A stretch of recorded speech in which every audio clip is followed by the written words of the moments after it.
Hello, Pete. I'm here. We got you, man. How are you, Billy? Doing good, man. Pete Evick. Quite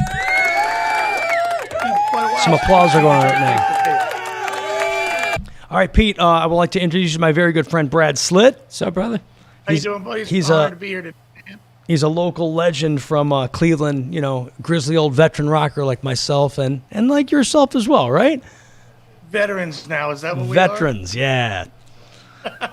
I love it. Man, thanks for calling in, man. So Pete Evick, y'all know him as Bret Michaels guitarist. Awesome to get that gig. And like I said, we have a lot of parallels. You got to play with Bret. I got to play with Janie Lane. And it's a cool thing for both of us, right? Greatest lyricist of the genre. I want to agree with you right there. So, but I didn't want to do the normal interview with you, Pete, that people all ask, oh, what's it like being with Brad? And how's it like on the road? I want to get to know the local Pete Evick. I want to talk to everybody about your band coming through Cleveland, playing the Hi-Fi Club. I want to get to know I know you have a business at home. I want to ask you a few questions about your lifestyle and what you're into and stuff. So do you ever get any interviews like that at all? I've done a lot of different things, fortunately, but I've never done anything with you, Billy Moore, so it's going to be unique just because it's you and me, buddy. All right, Brad, feel free to bounce in anytime. I'll ask the first question. So, okay. Just like me, you know, like you go out on the road with these rockers, and then you have a life at home, you have a family at home, you have a business at home. Let's let everybody know what your business, your homegrown business is, your candle company back home. Right. Yeah, so I am one of the owners and the founder of Shining Soul Candle Company. Actually, over the years, I've grown it started as an online business. It sounds so weird, but I talk about it sometimes. That candles sounds weird, but Skid Row guys have made soap, the Warrant guys have made soap. Everyone's done all kinds of different things, but I grew it from an online business we have 3 retail stores in 3 different states now. I have a store in Myrtle Beach, I have a store in Rehoboth Beach, Delaware, and a store in my hometown of Manassas, Virginia, and we have a manufacturing warehouse in Manassas where we distribute to about 200 different retailers across the country. It's just something I grew, and Billy, when you're honest and passionate about something, it finds a way. If you're not faking it, it finds a way. And I got really, really into it. It was the first thing. I think we all remember Rock of Love, right? Yep. And by season 3 of Rock of Love, everyone associated with what we were doing. We were out on the road 9 months, 10 months at a time. Playing on Thanksgiving Day, playing on Christmas. And by the time the season 3 of Rock of Love was over, I came home, and it was the first time in my entire life, and I hate to say it, but it's the truth, my first time in my entire life that I didn't want to play the guitar. Right. Have you ever gone through that? Well, yeah. Sometimes playing like 2 weeks worth of cover gigs at home, hauling PA and and then, hey, we got to get in the studio and write some songs. Like, I'm not touching that guitar. And for you, probably for like almost a whole year on the road, put that thing away, right? Yeah. And I'd never experienced that before, because before I was in Bret's band, I was a 7-night-a-week cover band guy. I've always been that guy. And I never felt the burnout that I felt during the Rock of Love stuff with the cameras in our face all the time. And life was just different. And I came home and I was burnt, and for the first time in my life, I just wanted quiet.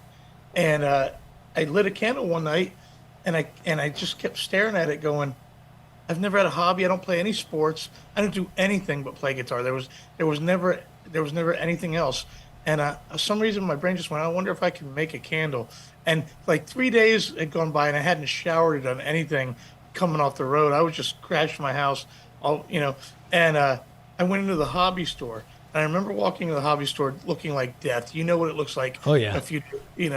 And I just remember all these mothers buying things for their kids for school projects, and they thought like I was like an alien Bigfoot walking through the store. You could just sense what is this guy doing in our little hobby store? And I asked a woman if they had candle supplies, and they pointed. It was like a sci-fi movie the way they pointed at me, like I was an alien walking through the store, and they pointed in my direction. I went and bought this kit, and I went home and I became obsessed with a lot of things. For instance, touring in bands like we tour, you're in the Midwest a lot, right? So I guess it's really interesting where you're from. Do you consider you the Midwest? They do consider it the Midwest, but I don't know. This is We've the always Midwest? been the Midwest. We've always been the That's what Midwest, they call yeah. us, To yeah. me, you guys, like, I still feel like you guys should be the East Coast. I feel the same way because Midwest would be more like Nebraska and yeah. But I guess my we're the point was- outskirts of it. Right. So my point was, I'd gotten to know so many people in the Midwest and become friends with so many people in the Midwest that were farmers, and I was always intrigued by, like Farm Aid and Mellencamp and all the stuff that you hear, all the hardship and terrible thing about how hard it is to be an American farmer. And then, so let me move forward. The wax that's used to make these candles is made from soybeans. It's grown in Indiana and Illinois and Missouri. And all of a sudden, I realized if I'm starting this business and I'm, if I sell 10 candles, somewhere along the line, I've helped one of these farmers, the American farmer. Yeah. And you could probably source those through some of the people you meet out on the road like that. Right. And so because of that, I got real invested in the whole thing. I was always into candles. I don't know why, but I just was. And then realizing that I could help the American farmers. And I also was using a wax that's eco-friendly. And there was a lot of good to it. And I wanted to teach my kids some entrepreneurism skills because it was clear early on that they were going to be like me and not go the normal route and go to college or do things like that. So I started this online business and it grew to what it is today. That's huge. I'll So teach my kids how to make candles. yeah, well, we gotta don't put have an any order kids. in though. We gotta put an order in I will send you your first stuff free. I'll send you guys a sample kit and get Well, you. I want to do a custom candle. All right, the smoking rock and roll hickory or mesquite smelling candle. Smell You like could do that. kielbasi. No, not that. Why not, babe?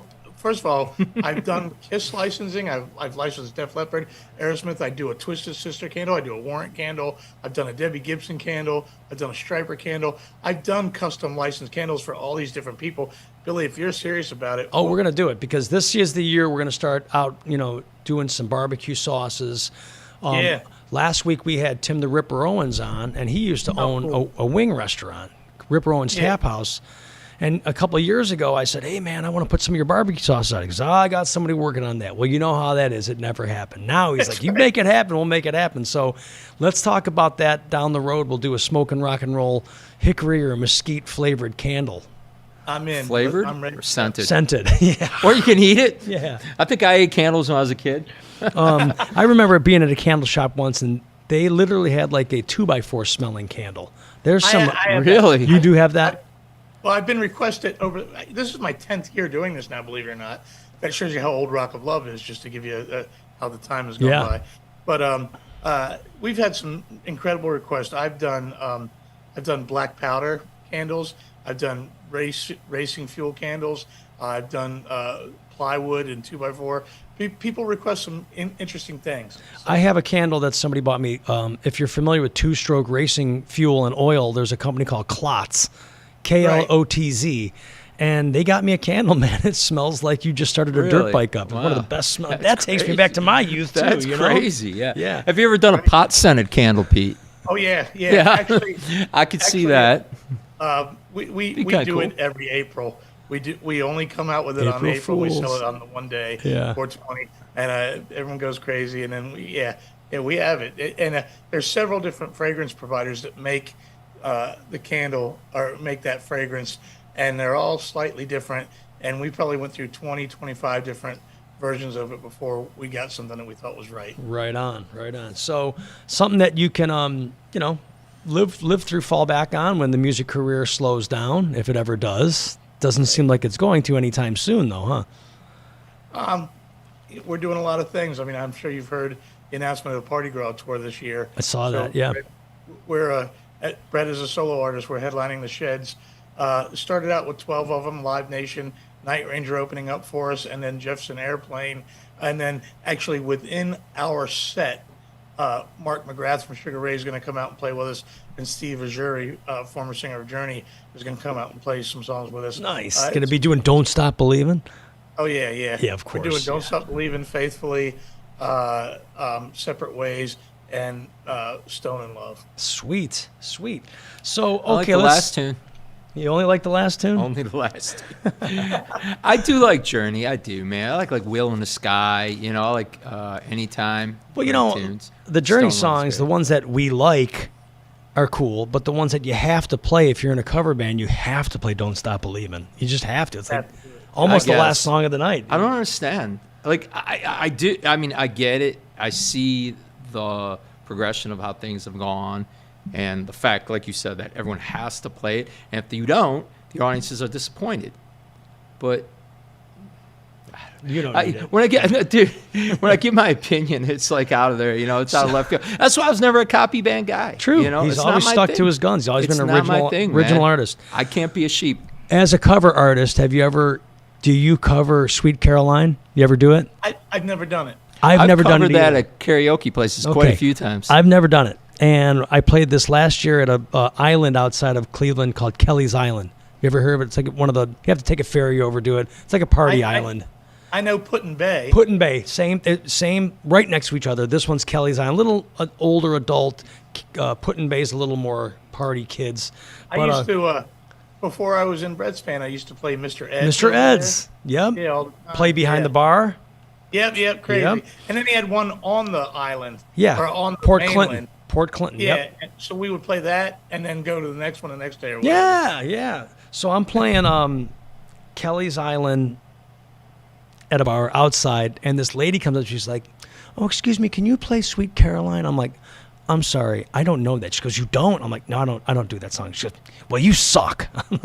So me being with the microphone, I'm like, "I suck," and I think I came down on her. Felt bad afterwards, but no, I do not do Sweet Caroline. Okay, get that It's out a of the way. great song. It's Love a great Neil Diamond. song, but Dude, you know what? When we were in Key West a few months back, George Chapman, we went on a boat tour thing, whatever, that he was playing on.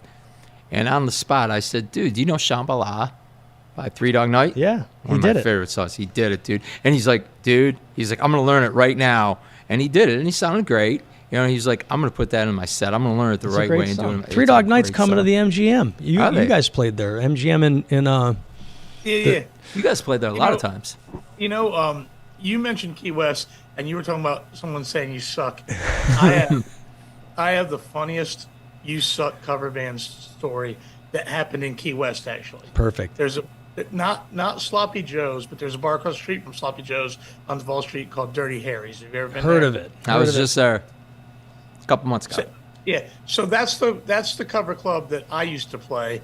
Place was jamming. Sloppy Joe's was the A club. I always had to go to Dirty Harry's, which was the B. You know how it goes. Oh yeah. Because I was playing rock stuff and Sloppy Joe's, you had to play a little more pop and stuff. Anyway, in Dirty Harry's, there's a rock club, a cigar bar, and a strip club, all within the same I'm in. facility. And my drummer Chuck, who's the drummer that's been with me for 36 years, the guy that played your club when I played your club, he was in Bret's band with me for 10 years. He went in the strip club and he met this stripper, and it was the time in history when Kid Rock's song "Only God Knows Why" was a giant hit. And this stripper would come out every night after she met Chuck, because he played 7 nights in a row down there. They would, and I used to love. I would do anything that would, keep working. You got to keep working. Keep If you could working. find a gig that would give you 7 nights in a row, you took it. And she would come out every night and put $100 in our tip jar and ask for it. Only God knows why. And to be completely honest with you, I was very unprofessional about it. The song was so long; it had 4 verses that never changes. You know how this goes, Billy. And sometimes your brain can't just. If you're not overly passionate about a song, it's hard to get it to stick anyway, right? Yeah, you can't get it in order, right? Yeah. So I was never really good at the song, is my point. And she would go, "You suck," and then she'd leave, right? 7 nights in a row, $100 in the fucking tip jar. "You suck," and then she'd leave. And then her and Chuck would hang out during the day and whatever. Anyway, so the very last night, and I kept telling Chuck, I said, one night her boyfriend's going to show up, and this is going to go bad. Whatever. You know how it goes. Oh yeah. And literally, the very last night, she comes up and she puts $200 in the tip jar. And she goes, "Play God Knows Why." And right before we started, before I even got ready to start, "You suck." All of a sudden, dude, you can ask Chuck, you can ask anyone who's there. All of a sudden, you just see this big bouncer-looking guy come out of nowhere and drag her out it, placed by her hair. She put that $200 in, Didn't and the even get boyfriend any was of it. mad. Is this what you've been doing every night after your shift? And pulled her out of that fucking club. We got the money every night, but it was 7 nights in a row. You suck. It was unbelievable. I love it. I love it. So when you get off the road with Bret, you do go back to playing out on your own a little bit too, right? Nonstop. Nonstop. I think we have a mutual good friend, Chad Stewart from Pastor Priscilla. Yeah, I saw that. Yeah. Me and Chad just spent every Thursday, Friday, and Saturday the last 3 weeks out on the road, just me and him doing an acoustic set. And then I play locally. I do acoustic shows. I've really enjoyed doing acoustic stuff the last year. And then my band Evick, the same exact band that played at your club Hi-Fi all those years ago, we still play. You ever make another road trip out to Cleveland? You got to join us for a rock concert. A rock concert. I would be glad to if you're inviting me, man. I would give anything to. You're invited. You're walk back invited. into- You know what? It is cool because there's something about playing Blossoms, playing the Sheds, and doing all that, but then getting back on the smaller stages in clubs with the people right in your faces and doing it the way that we used to do it as well. There's something about that as well. You know, Billy. I'll tell you. It's a dream to get the gig I got. I mean, Absolutely.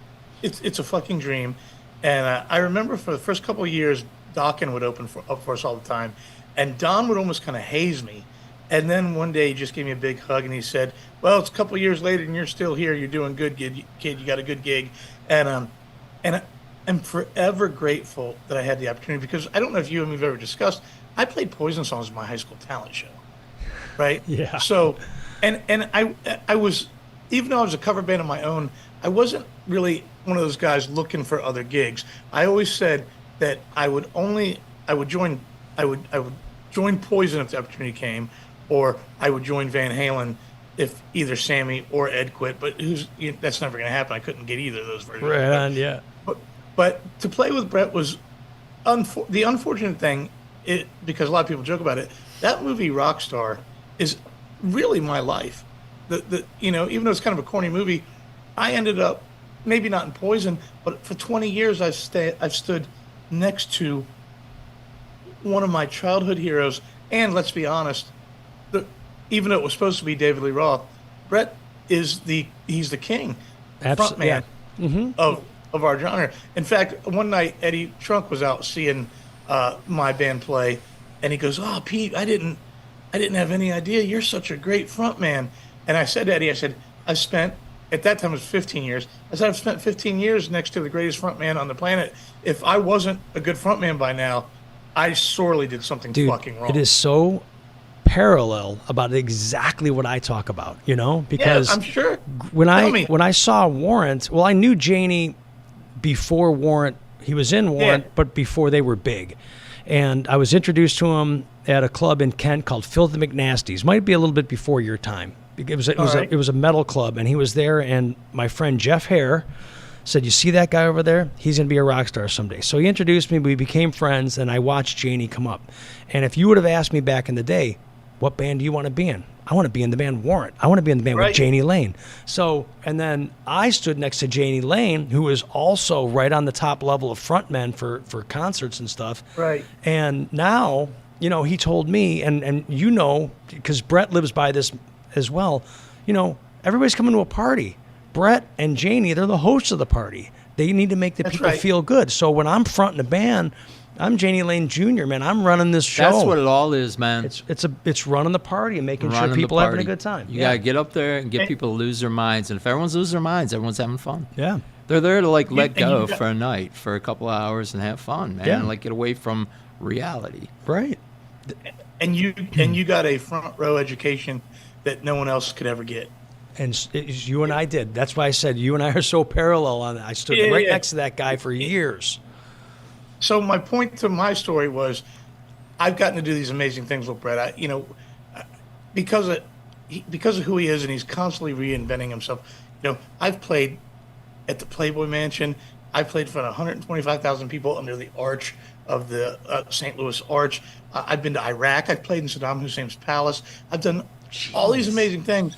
but I still love it so much that I get just excited to go down to my corner bar with my acoustic guitar and sing all night. And I'll play 4 hours. I won't take any breaks. I just love it, and I'll go.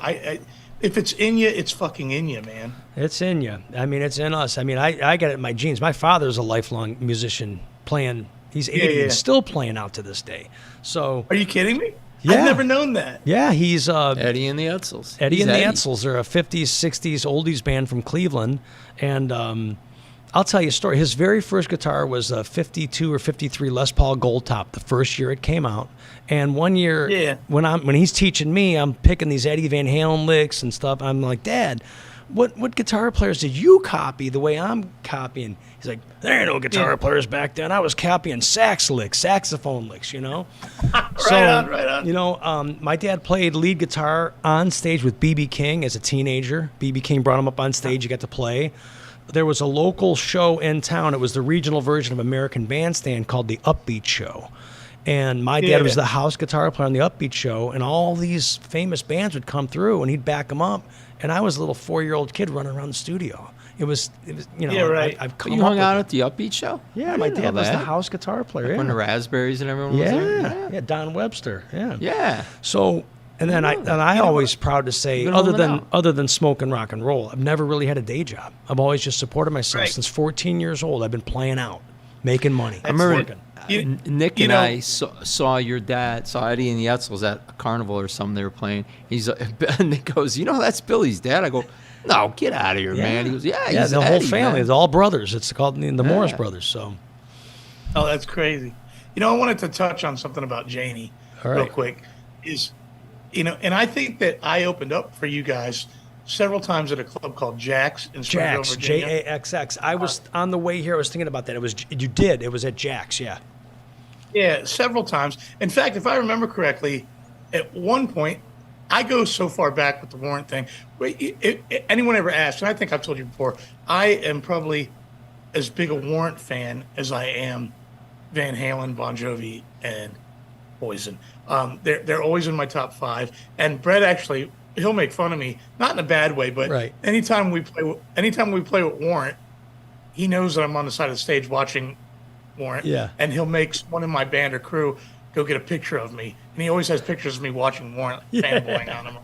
But anyway, my point is, whether Janie was in a club or I saw them in the arenas before you played with them, opening for Motley Crue on the Dr. Feelgood tour or whatever. And whether Janie was in, he had this amazing thing. He made it he could make a club feel like an arena and make an arena feel like a club.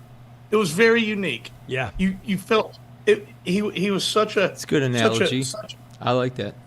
Yeah, he was a good. Sammy Hagar can do that too. Yeah, Hagar's good at. Yeah, and Janie was ultimate storyteller, and that came from his dad. His dad would tell him stories, and that's how he got to write some of those lyrics. You know all those Warrant lyrics. There's some good lyrics in that stuff. Yeah, I know the lyrics off of every word to belly, buddy. Yeah, that's how deep I fucking go with it. I love it. And they don't play on any of those songs anymore, like Belly to Belly or anything. They stick to the hits. But I used to love Sad playing. Teresa is my favorite Warrant song. I would love to do Which Sad one? Teresa. It's a great tune. Sad Teresa off of Dog Eat Dog. Oh, what a great song. It is a great tune. Yeah. Dog Eat Dog, but it was something that it actually originated prior to the Dirty Rotten. I think it was supposed to be on Cherry Pie. It didn't make it. Yeah. I always loved playing the song "Angry Young Man." Hey, I am. Oh, I love it. I love it. You know, on the Belly to Belly record, that song "Letter to a Friend." I thought I'd let you know just before you go. What a great lyric. Oh yeah. Whatever he's singing about, and the melody, and then what was the other song on that record that I fucking? And I'll tell you a hilarious story about Belly to Belly if you don't mind. But what was the song? Vertigo. It's a good tune, man. Great tune. But so at the time that Belly to Belly came out, I had been signed. My band, some odd reason, got signed to Soul 3 Records, which was founded by a guy named Richard Goddard. And if you know, Richard was partners with Seymour Steins, and they founded Sire Records in the 80s, and they produced Blondie and the Go-Go's. But Richard goes way back in history. He actually wrote my boyfriend's back and you're gonna be in trouble. Oh, nice. And he wrote the song "I Want Candy" that became a huge hit. Right? Richard's the coolest, most eccentric guy in the world, but he wasn't a metal guy. He was a pop guy, and he was part of that CBGB culture and that the Talking Heads culture. But he liked my band, and he signed my band. And the first record was great. Second record, I couldn't write anything he liked. Every time I'd send him songs, he didn't like anything. And they used to always make fun of me for, liking Poison and Warrant and Van Halen and all that stuff. Not make fun of me, Right. but, whatever. And then one day I gave up. I fucking gave up. And I sent 4 or 5 songs off the Belly to Belly record and said they were my new songs. And I swear to God, he called me back and he goes, "This is the best shit you've ever fucking written. This is great." Yeah. And I went, "That's Warrant, motherfucker. I swear on my life, I can get him on the phone and he can tell you that's a true story That's today." huge. That's Hey, huge. enough with the F-bombs, Pete. I'm just fucking kidding. Do I need to? I'm fucking kidding, stop. man. No, he's fucking kidding you. So, Yeah. But I remember watching you play, Billy. I remember seeing you play prior to me being in Bret's band and seeing you play in Warrant and your band at Hi-Fi.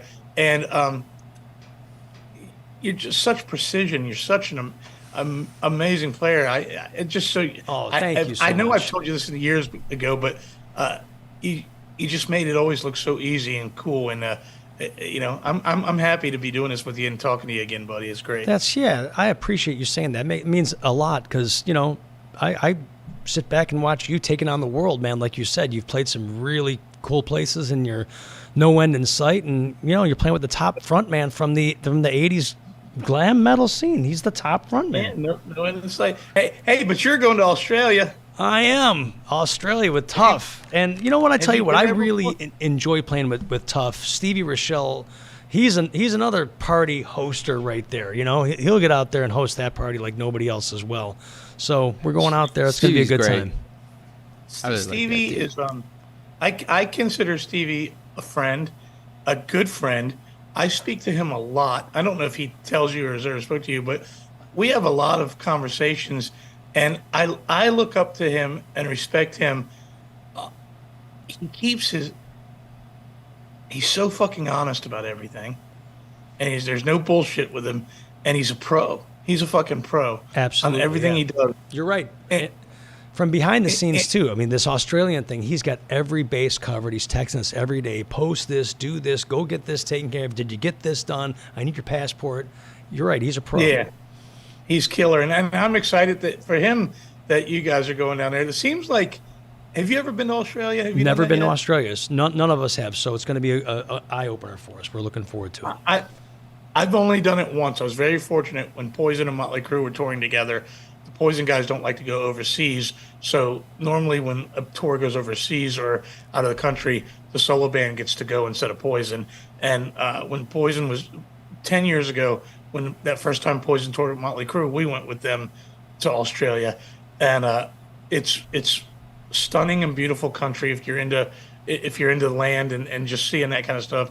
And the people are just the overwhelming welcome and love for rock and roll. It's a wonderful experience, man. Yeah, I'm so excited that you guys are going We're to looking do forward to that. it. We're coming into town. I guess it's their 4th of July style weekend. That's our first show. And I've already got a friend of mine. I'm going to meet up with one of his friends after the show, and he's going to take us around and show us some local cuisine. And we're, Todd and I are foodies, so we're looking forward to eating a lot of some Australian cuisine Yeah. and checking that out. Yeah. Yeah, tell me, man. I know that I know it's your show, but I'm not the interviewer. But tell me about the food truck, man. I told you the other day. Any of my friends can attest. As an adult, I'm more jealous of you and the food truck stuff. I dream of having a food Well, truck. let I me think tell it's you. so- All right, so Henry, how many more minutes we got? We we have to. Can we sign off and sign back on? We're running out of Zoom time. We're going to get disconnected it. soon. But real quick, I'll tell you, same parallel when you decided you were into making the candles. One night I came home from a gig at my mom's house and I'm smoking some food under the stars. I'm kind of like this smoking thing.